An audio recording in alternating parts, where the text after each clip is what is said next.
प्रथम विश्व युद्ध पार्ट 2 वीडियो है दोस्तों।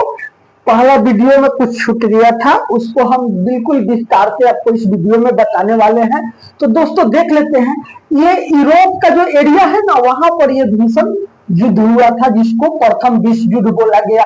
उसमें आपने देखा कि यहाँ जर्मन है, जर्मन के बाद में ऑस्ट्रेलिया एम्पायर है, उसके बाद में ऑटोमन एम्पायर है। ये तीनों का गठबंधन था और ये तीनों मिलजुल करके मित्र राष्ट्रों से भीषण युद्ध हुआ जिसमें इन लोग का हार हुआ। आपने देख लिया, ये अफ्रीका का भी कुछ जो देश है उत्तर दिशा का, वो भी इसमें इन्वॉल्व थे। इधर से अमेरिका भी आ जाता है 1917 में अमेरिका भी आ जाता है। लुसितानिया नाम के जहाज को मारने के बाद में जब जर्मन के द्वारा उस जहाज को डुबो दिया जाता है समुद्र में, तो अमेरिका भी उसमें आ जाता है, फ्रांस भी इसमें रहता है, ब्रिटेन भी इन्वॉल्व रहता है। और भारत पर उस समय अंग्रेजों का राज चलता था, जिससे भारत के भी नौजवानों को 11 रुपया 15 रुपया का सैलरी दे करके आर्मी में बहाली करके ले जाया जाता था और पनिया जहाज से इस बीच में मित्र राष्ट्रों की तरफ से लड़ाया जाता था ब्रिटेन के द्वारा। तो ये आपने देख लिया। अब कुछ मुख्य भूमिका हम लोग देखेंगे दोस्तों कि इसमें जो ये सब देश थे ना, उसमें कौन कौन नायक लोग जो थे जो इस युद्ध में मुख्य भाग लिया था। तो देख लेते हैं दोस्तों, सबसे पहले अमेरिका के बारे में देख लेते हैं। अमेरिका के बारे में, अमेरिका के राष्ट्रपति वुडरो विल्सन 1912 से 1920 तक रहे। उसके बाद में देख लेते हैं जर्मन का। जर्मनी जो है ना, इसका भी मुख्य भूमिका था। ये भी उस समय में वर्चस्व की लड़ाई चल रहा था। जो भी बड़े देश थे, छोटे छोटे ये सब देश हमने बनाया है, इन सब देश को हड़प करके अपने में मिला लिया जाता था। और ये तीनों का जो संधि था इसी के साथ होता था। और रसिया जो था, वो रसिया भी अपना, रसिया तो जमीन के मामले में बहुत बड़ा, इसके पास जितना जमीन है अपना पूरा वर्ल्ड में सबसे ज्यादा जमीन किसके पास है? रसिया के पास है। तो इस पर भी जर्मन का नजर था इसके जमीन पर। लेकिन इसका चर्चा हम करेंगे सेकेंड वर्ल्ड वॉर में कि कैसे इसमें से भी दखल करने का जर्मन प्रयास किया, लेकिन वो सफल नहीं हो पाया। तो दोस्तों ये थे। उसके बाद में जर्मन सम्राट विल्हेम द्वितीय थे, ये 1914 से 1918 तक। उसके बाद में ऑस्ट्रेलिया का, यहाँ पर ऑस्ट्रेलिया का जो थे, ऑस्ट्रेलिया हंगरी का सम्राट फ्रांस जोसेफ थे।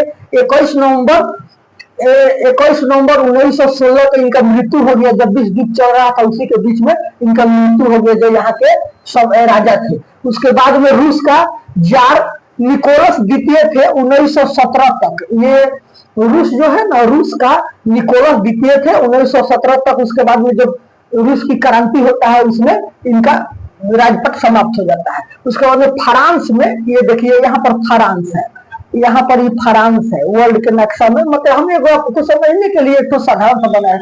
यहाँ पर फ्रांस का जॉर्जेस क्लेमेंस थे, 1917 से 1920 तक रहे।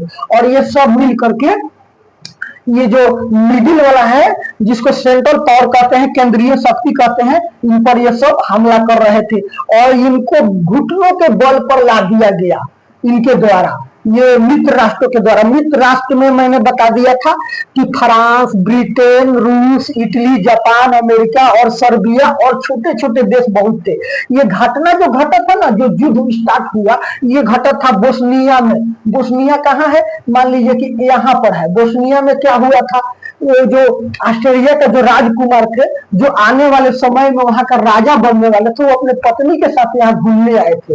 वहां पर उनकी पत्नी का नाम था सोफी और उनका नाम था आर्क ड्यूक फ्रांज, जिनका हत्या कर दिया गया। 28 जून 1914 को उनका यहाँ पर हत्या कर दिया गया। हत्या करने के बाद यहाँ का राजा क्या करते हैं, यहाँ के बाद सर्बिया को एक लेटर भेजते हैं जिसमें संधि लिखा रहता है कि 10 तो मेरा जो शर्त है उसको मान जाओगे तो युद्ध नहीं होगा, अगर नहीं मानोगे तो युद्ध होगा। तो जिसमें से 8 शर्तें मान जाते हैं, क्योंकि ये छोटा सा राष्ट्र रहता है, छोटा सा देश रहता है सर्बिया। लेकिन 2 शर्त ऐसा रहता है जिसको मानने के बाद सर्बिया का अस्तित्व ही खत्म हो जाता है, तो वो नहीं मानते हैं। इसी पर ये नहीं माने तो बहाना खोज रहा था कि कैसा हूं ये बहाना मिल जाए कि इस पर हम युद्ध ठोक दे कि इसके कारण हमने युद्ध किया, और ये हमला हो जाता है। जैसे सर्बिया पर हमला होता है, रसिया ये सब आ जाता है सर्बिया के सपोर्ट में, जर्मन पर हमला करने लगता है।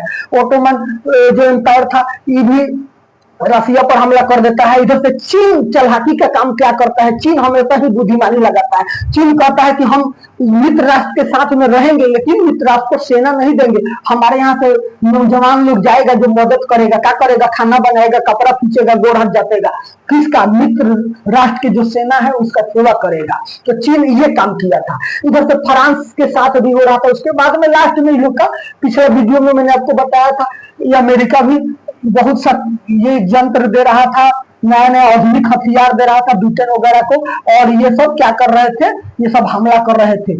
अमेरिका भी पहला विश्व युद्ध में ना बहुत सा 37 देश इसमें भाग लिया था।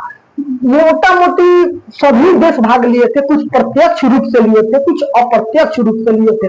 कुछ अपना सामान देते थे, औजार देते थे, हथियार देते थे, कोई मदद करता था, कोई अपना सेना देता था। भारत का भी भीतर का इच्छा नहीं था, लेकिन कुछ नेता लोग का मानना था कि प्रथम विश्व युद्ध ऐसे खत्म होगा, ब्रिटेन का करेगा, खुश होकर के हम लोग को आजादी दे देगा। तो भारत का भी बहुत सा मोटा मोटी 12-13 लाख सेना गए थे, जिसमें से 74,000 सेना मारे गए। जिन सेनाओं के शहीद होने के बाद में इंडिया गेट जो बना भारत में, जो दिल्ली में आप देखते हैं इंडिया गेट है, वो शहीद जो भारतीय सेना हुए थे उन्हीं के याद में वो इंडिया गेट बना। तो आपने एक चीज देख लिया। अब थोड़ा सा ये चीज और देख लेते हैं। 37 देश तो इसमें शामिल हुए थे, 6 करोड़ 3 लाख लोग इसमें भाग लिए थे। मोटा मोटी 1 करोड़ 60 लाख लोगों का इसमें जान गया था, जिसमें से 74,000 भारतीय लोग थे, भारतीय सेना थे, जो उस समय में ब्रिटेन उनको ले जा करके और इस युद्ध में झोंक दिया था। जबकि इस युद्ध से हम लोग का कोई मतलब नहीं था। अमेरिका भी शुरू में साइड में था कि हम नहीं, बीच में इस यूरोप में क्या हो रहा है इससे हमको कोई मतलब नहीं, अमेरिका कहाँ कितना दूर है। तो ये, लेकिन जब इसके लुसितानिया जहाज को जब मारा गया ना, तब ये भी बेबस होकर के इसमें कूद गया। और इसमें कूदा, इससे पहले ये नहीं इन्वॉल्व नहीं था, ऐसा बात नहीं था, ये बेकार नहीं था, लेकिन हथियार दे रहा था। लेकिन खुलेआम हो गया। कब हो गया? ये हो गया 6 अप्रैल 1917 को शामिल हो गया, डायरेक्ट हो गया, और इसमें लोग का हार हुआ। और वहीं पर वर्साया का संधि हुआ फ्रांस में। यहाँ पर एक फ्रांस में एक जगह है पेरिस, पेरिस में वर्साया जगह है, वहीं पर वर्साया की संधि होता है। और वर्साया की संधि जो होता है ना 28 जून 1919 को होता है। उसी के साथ इस युद्ध का समाप्त हो जाता है। इसी युद्ध में एक घायल सैनिक का जान बचाता है ब्रिटेन का सेना, और वही घायल सैनिक आगे चल के जर्मन का तानाशाह बनता है, जिसका नाम रहता है एडोल्फ हिटलर। आपने एडोल्फ हिटलर का वीडियो नहीं देखा है तो देख लीजिएगा। इसके बाद मिलते हैं अगला वीडियो में, पार्ट 2 लेकर के मिलते हैं दोस्तों अगला वीडियो में। नमस्कार।